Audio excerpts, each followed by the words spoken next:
बीबी नगर नामक गांव में रामू सोमू नाम के दो युवक रहते थे।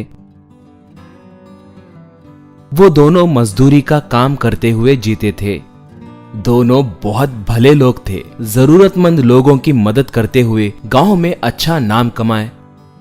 एक बार गांव में गांव का मुखिया गांव वालों को बुलाकर, सब ध्यान से सुनिए, आजकल हमारे गांव में बहुत से लोग लापता हो रहे हैं। उसका कारण क्या है समझ नहीं आ रहा है, इसलिए आप सब सतर्क रहिए। अगर इस विषय में किसी के पास कोई जानकारी है तो हमें बताइए। कहा। तब एक लकड़हारा, श्रीमान, हमारे गांव में गायब होने वालों में से ज्यादातर लोग जंगल को गए हैं। मैंने लकड़ियां मारते वक्त उन्हें देखा है। मुझे शक है कि वो लोग जरूर जंगल में ही गायब हो गए होंगे। ये सब देखने के बाद मारे डर के मैं जंगल को जाना ही बंद कर दिया। कहा। ये सुनकर गांव वाले सब डर गए।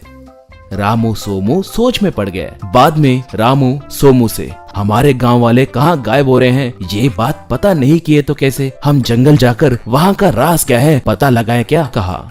सोमू तब, ठीक है, मगर हम दोनों एक साथ गए तो खतरा हो सकता है। पहले एक जाएगा, उसके पीछे दूसरा आएगा। अगर कुछ हुआ तो कम से कम पीछे से आने वाला जिंदा बचेगा ना? कहा। रामू तब, ठीक है, मैं आगे जाऊंगा, तुम मेरे पीछे आना। कहा। ऐसे रामू जंगल में आगे चलने लगा तो सोमू पीछे से जाने लगा। थोड़ी दूर जाने के बाद रामू को एक छोटी सी झोपड़ी दिखी। उसके सामने एक बूढ़ी औरत थी। उस बूढ़ी औरत ने एक लकड़ी से मछलियों को लटका कर रखा था। नीचे कोयले थे। वो मछलियां बहुत बड़े थे। सोमू एक पेड़ के पीछे छुपकर ये सब देखने लगा। रामू तब, क्या दादी, इस जंगल में तुम अकेले रह रहे हो? हमारा गांव वाला कोई इस तरफ आया क्या? जंगल में आकर बहुत से लोग गायब हो गए हैं, इस बारे में तुम्हें कुछ पता है क्या? कहा। दादी तब, पता नहीं बेटा, मैं कुछ नहीं जानती। मेरे बच्चों ने मुझे छोड़ दिया, तब से मैं यही रह रही हूँ। भूख लग रही है क्या बेटा? भूख लगी तो आओ, मछली का सालन खिलाऊंगी। पहले जाकर हाथ पैर धो के आओ, बोली। रामू ठीक है कहकर जाकर हाथ पैर धोने लगा। इतने में वो दादी एक राक्षस के जैसे बदल गई। यूं हंसने लगी तो रामू घबरा कर पीछे मुड़कर देखा।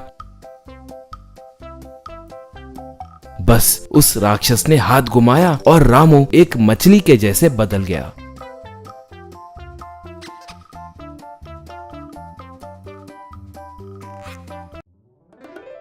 वो राक्षस उस मछली को पकड़कर दूसरे मछलियों के साथ बांध दी।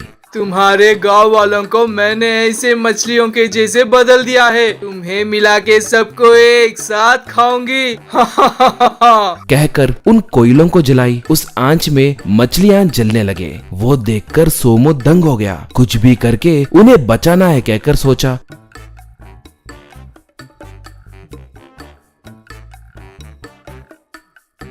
वो उस राक्षस से छुपकर उस झोपड़ी में गया। उसे वहां पर एक जादुई छड़ी दिखी। ये जरूर जादुई छड़ी होगी, इससे उस राक्षस को रोक सकते हैं क्या, देखता हूँ, सोचकर उसे लेकर झोपड़ी में से बाहर आया। सोमू को देखकर राक्षस, कौन हो रे तुम? मेरे झोपड़ी में कब आए? तुम्हारी कितनी हिम्मत? बोली। सोमू चुपचाप उस छड़ी को घुमाया। बस वो सारे मछलियां इंसानों के जैसे बदल गए। वो जादुई छड़ी हवा में उड़कर उस राक्षस को मारने लगी। राक्षस तब, बाप रे, बाप रे,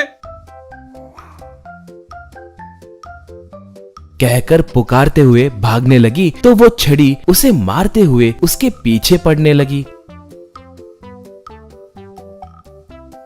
सोमू सबको लेकर वहां से आ गया। सबको बचाने के लिए गांव वाले रामू और सोमू का अभिनंदन किए।